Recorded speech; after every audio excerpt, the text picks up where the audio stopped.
Bonjour, bienvenue sur le podcast L'immobilier en Israël, le premier podcast en français pour comprendre l'immobilier en Israël.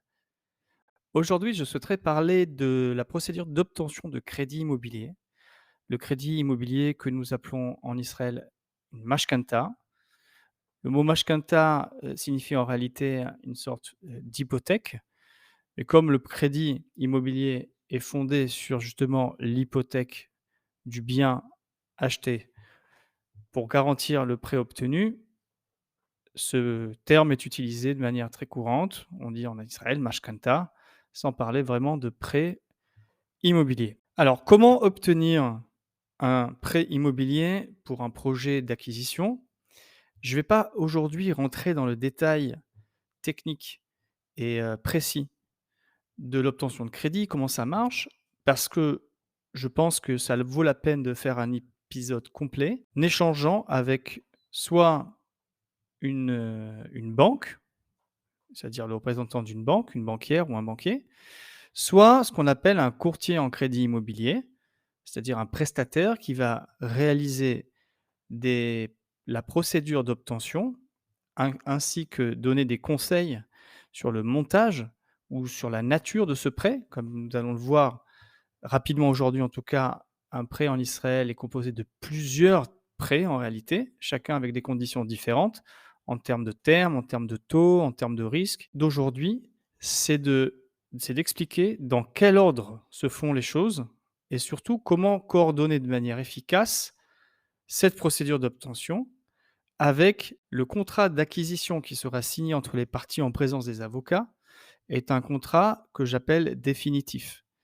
C'est-à-dire que dans l'immense majorité des cas, c'est un contrat qui ne comporte pas de conditions suspensives et en particulier, pour notre sujet aujourd'hui, de conditions suspensives d'obtention de crédit. C'est un contrat qui engage l'acheteur à payer la totalité du prix selon l'échéancier prévu au contrat, avec un paiement en règle générale à la signature, puis plusieurs paiements avant la remise du bien où le solde du prix est versé en contrepartie de la remise du bien et des clés.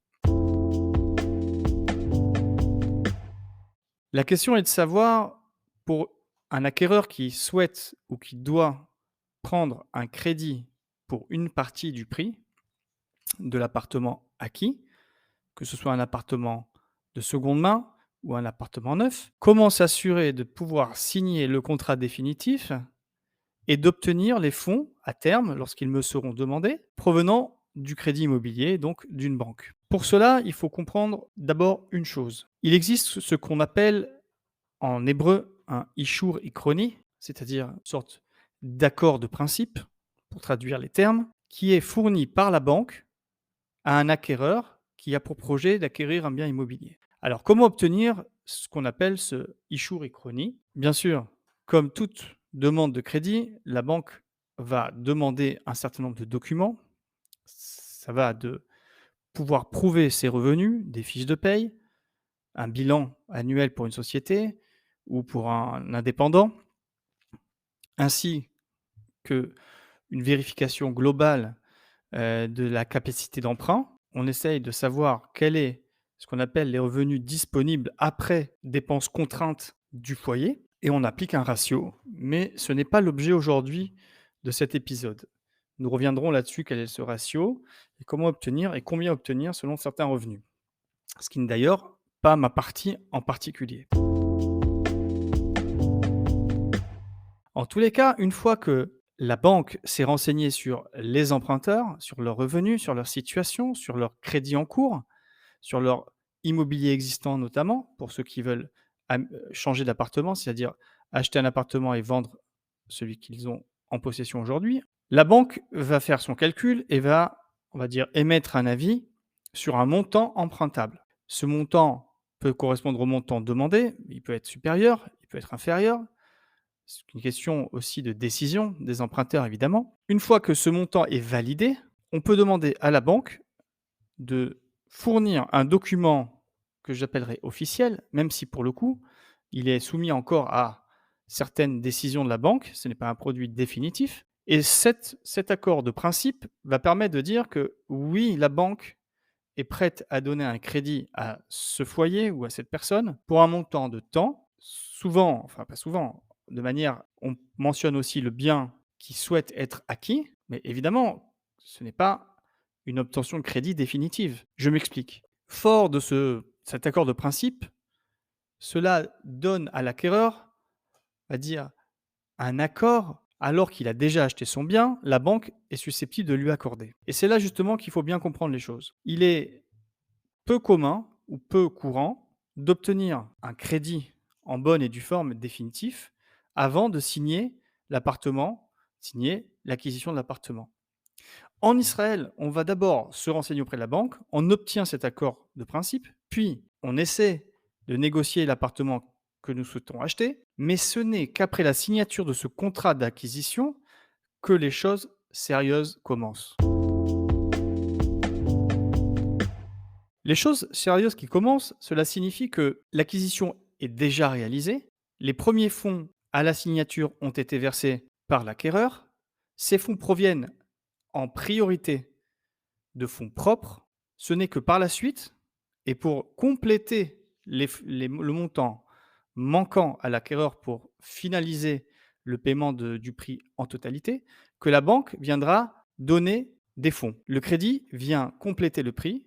Les premiers deniers sont toujours payés en fonds propres par l'acquéreur. Alors, cet accord de principe mentionne également les taux d'emprunt et ce qu'on appelle un, un modèle de crédit qui comprend plusieurs types de crédits. En Israël, on parle d'abord de prime. Le prime, c'est un taux variable qui est publié par la Banque Israël, à laquelle s'ajoute un pourcentage que la banque ajoute. On parle de prime plus 1%, prime plus 1,4%, prime plus 0,5%. Ensuite, deuxième, ce prime est variable, donc il va être, on va dire, actualisé au cours de la vie de l'emprunt, sur 20 ans, sur 10 ans, sur 5 ans. Dès que ce prime aura évolué, le remboursement et le crédit évoluera en conséquence. Donc il s'agit d'un taux variable. Deuxième type de taux pratiqués, ce sont les taux fixes, mais à 5 ans par exemple. Donc tous les 5 ans, ce taux peut évoluer. Ensuite, je parle tout de suite du taux fixe qui n'évoluera jamais, c'est-à-dire que le taux est fixé, mais dans les taux fixes, il y a encore une variable qui s'appelle l'indice de l'inflation.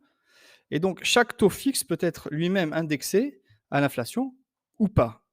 Vous avez bien compris que le plus sûr, c'est un taux fixe non indexé, puis ensuite un taux fixe indexé, ensuite un taux fixe à 5 ans non indexé, puis indexé, et celui qui est le plus variable dans les deux sens, c'est-à-dire qui peut évoluer pour le bien de l'emprunteur ou au contraire dans le mauvais sens pour lui, c'est le prime, donc un taux variable.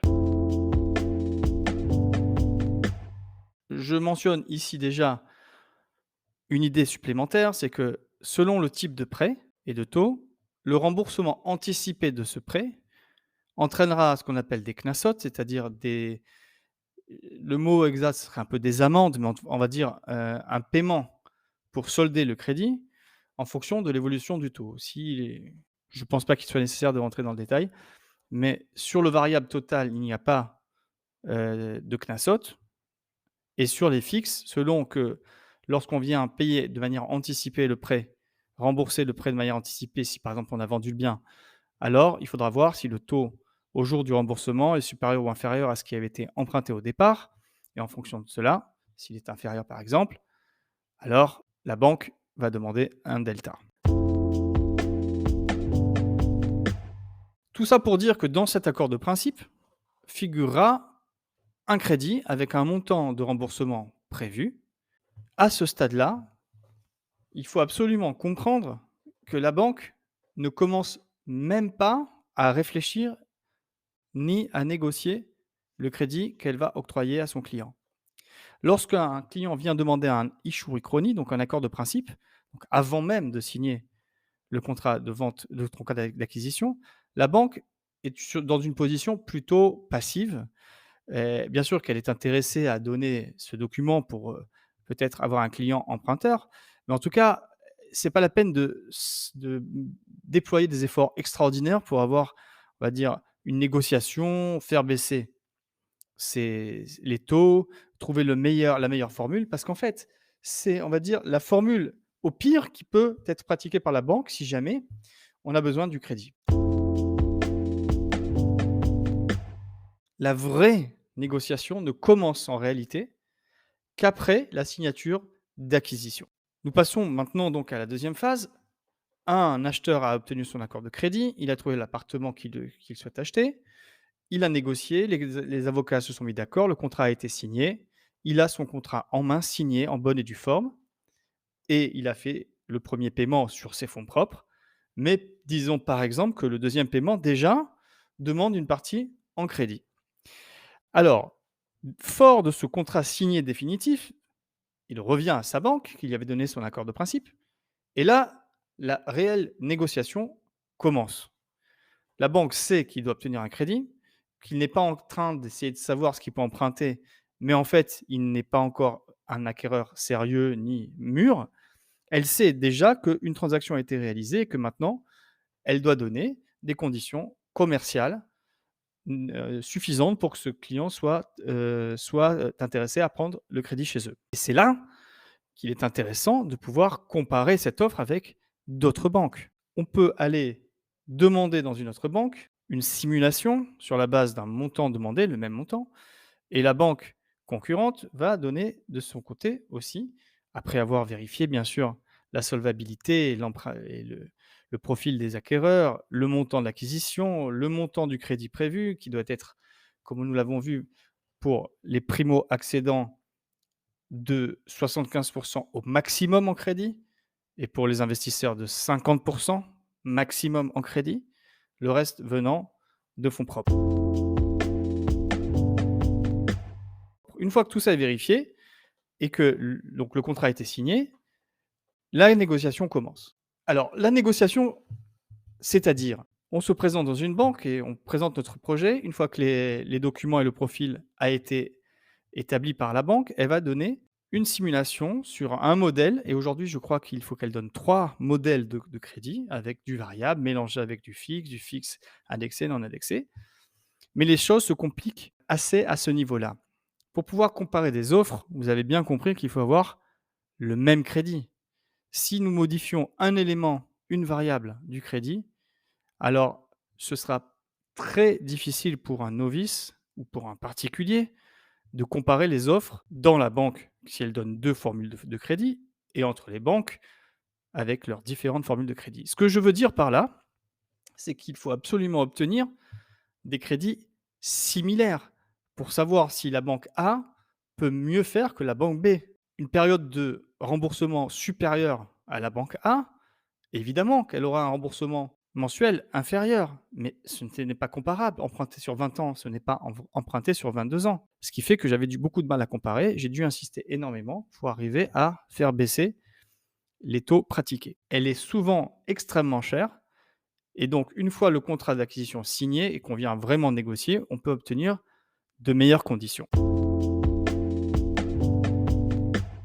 Je résume rapidement ce qu'on a dit jusqu'à présent. On a dit que le contrat d'acquisition signé est définitif, qu'avant cela, il faut absolument aller à la banque, faire une simulation et obtenir ce qu'on appelle un accord de principe. Cet accord de principe vous donne des conditions générales de crédit que la banque vous suit, mais le crédit n'a pas encore été officiellement accordé. Ce n'est qu'après la signature que la banque conclura le crédit avec vous. Et c'est à ce moment-là, une fois le contrat signé, que vous êtes pris au sérieux pour une vraie négociation entre plusieurs banques. Voilà que la négociation a été menée et j'ai entre les mains une offre de crédit sérieuse, en tout cas validée. Il faut signer un certain nombre de documents. Ensuite, il faut évidemment aller grever le bien au cadastre d'une remarque au nom de la banque. Il y a toute une procédure. Certains le font eux-mêmes, mais la plupart se font assister par leur avocat, l'avocat qui était en charge de l'acquisition. Lorsque l'accord de principe, je vous rappelle, qui a été obtenu dès le départ, avant même la signature du contrat d'acquisition de l'appartement, a été donné, c'est un accord sur un montant. Exemple concret, si nous parlons d'une acquisition de 3 millions de shekels, par exemple pour un primo-accédant, et qu'il dispose de 1 million de shekels en fonds propres, le crédit s'élèvera, vous l'avez compris, à 2 millions de shekels.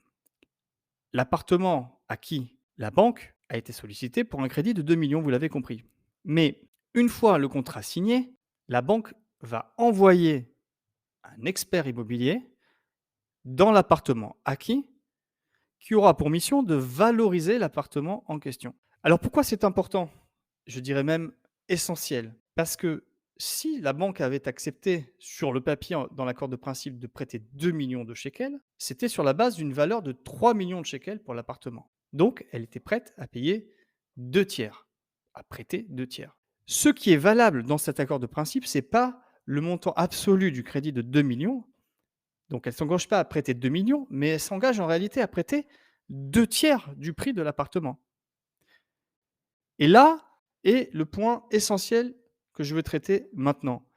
Si l'expert revient avec une valorisation de 2 800 000 shekels, alors oui, l'acquéreur le paiera bien toujours son appartement 3 millions de shekels, mais le bien a été valorisé 2,8 millions de shekels. Alors la banque prêtera 2 tiers de 2 800 000 shekels.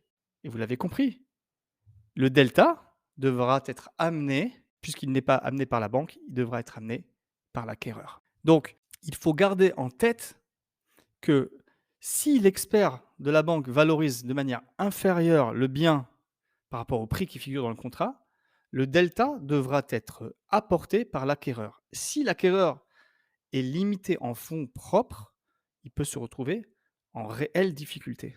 Alors vous me direz, est-ce que l'expert, de manière générale, valorise au prix du contrat ou pas? L'expert, bien sûr, est censé être neutre, mais c'est un expert qui figure sur la liste de la banque pour laquelle il va fournir des expertises. Je ne rentre pas maintenant dans savoir s'il y a un conflit d'intérêts, il roule pour la banque ou il roule pour l'acquéreur. Mais de manière générale, il aura plutôt tendance à être prudent sur la valorisation du bien. Or, dans un marché haussier, c'est peut-être une excellente affaire, mais l'expert, lui, prendra les transactions réalisées déjà dans le quartier. Il suffit que ces transactions datent de 2-3 mois, les prix ayant encore augmenté, pour qu'il arrive à donner, on va dire, une estimation prudente pour la banque. N'oubliez pas que la banque, elle veut une estimation très prudente. Pourquoi?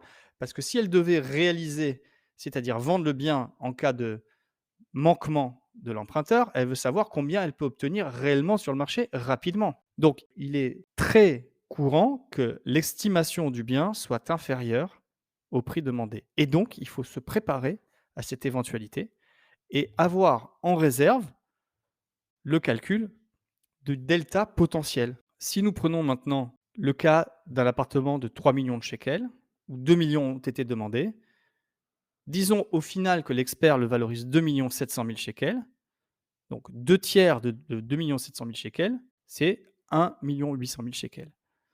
Donc, vous avez bien compris que l'acquéreur devra trouver en plus 200 000 shekels. Il avait mis 1 million de shekels de fonds propres, la banque donne 1 800 000 shekels de crédit, il devra finir par trouver 200 000 shekels supplémentaires, et donc au final, il aura mis 1 200 000 shekels dans le bien, et la banque aura mis 1 800 000 shekels. Ça, c'est quelque chose qu'il faut absolument comprendre, parce que c'est une particularité d'Israël, et surtout, je reviens encore et j'insiste, le contrat étant définitif, il n'y a aucun moyen de faire valoir cet argument face au vendeur en lui disant: «J'avais un accord de principe pour 2 millions de shekels, j'avais bien 1 million de shekels, donc je comptais vraiment payer ton bien 3 millions de shekels, mais maintenant, il me manque 200 000 shekels, donc je ne peux plus acheter».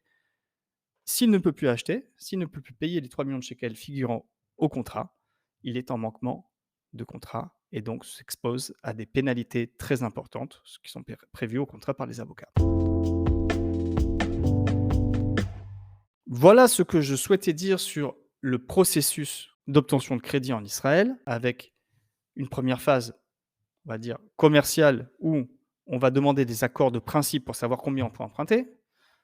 Deuxième étape, on signe un vrai contrat. Troisième étape, on revient voir les banques et on négocie les conditions qui ont été obtenues sur l'accord de principe, qui étaient des conditions médiocres, où il n'y avait pas de motivation des banques de donner les meilleures conditions. Puis, dans l'ordre, on paye d'abord sur les fonds propres la partie du prix selon l'échéancier de contrat d'acquisition à la signature, puis par exemple 2 mois plus tard, puis encore 2 mois plus tard, puis on arrive maintenant au fonds donné par la banque. La banque va payer directement, d'ailleurs, il faut le mentionner, va payer directement le vendeur. L'argent ne passe pas par chez vous. Évidemment qu'il y a encore des questions techniques de si le bien à acheter est encore hypothéqué à une troisième banque. Alors il faut d'abord solder ce crédit pour rendre le bien ce qu'on appelle propre au niveau de l'inscription cadastrale, c'est-à-dire sans qu'il soit grevé de droits de tiers, ni de prêteurs comme des banques ou des tiers, ou peu importe, ou l'administration fiscale. Donc, on paye d'abord ce qui libère le bien de toute inscription grevant le bien, et le crédit se déroule selon l'échéancier. La banque, à chaque fois, est sollicitée pour payer les fonds.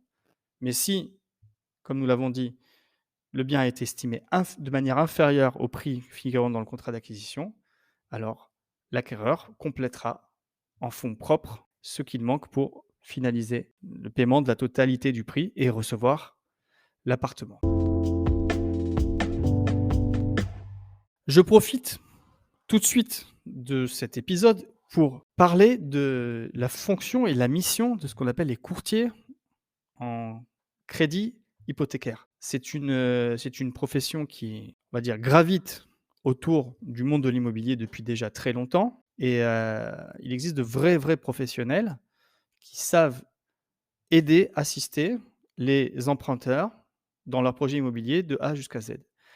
De A jusqu'à Z, ça veut dire quoi? Ça veut dire que, d'abord, le courtier qui est commun des documents demandés par la banque pourra constituer un dossier pour, aider la banque à dresser le profil de l'emprunteur et donc améliorer peut-être son effet, de levier, et donc son profil pour obtenir un crédit plus important si nécessaire. Ensuite, ce courtier ayant des relations, on va dire, quotidiennes avec les banques, sait à l'avance quels sont le type de taux pratiqués.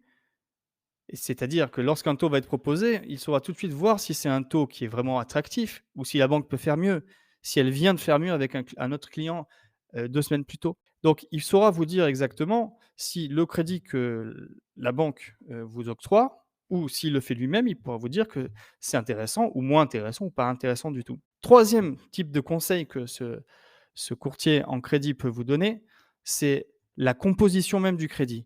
Selon ce que vous souhaitez faire, est-ce que c'est un bien que vous voulez garder longtemps, pas longtemps? Quel âge vous avez? Quels sont vos revenus? Peut-être que vous avez bientôt une rentrée d'argent pour rembourser une partie, ainsi de suite. Il saura vous dire comment composer ce crédit.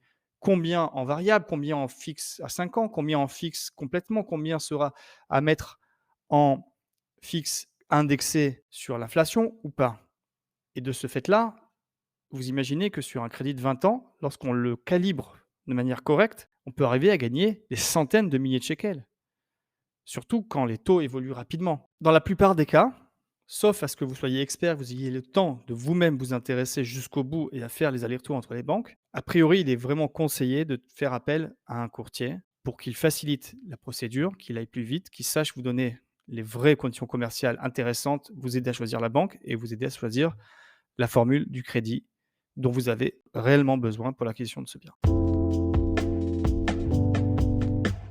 Voilà globalement, ce que je souhaitais dire aujourd'hui sur, tout le process d'obtention de crédit, et j'imagine déjà que beaucoup de questions peuvent être soulevées, et je pense que ça sera nécessaire bientôt de pouvoir, créer un épisode de discussion avec un courtier en crédit ou tout simplement un banquier familier des crédits immobiliers. À bientôt sur le podcast de l'immobilier.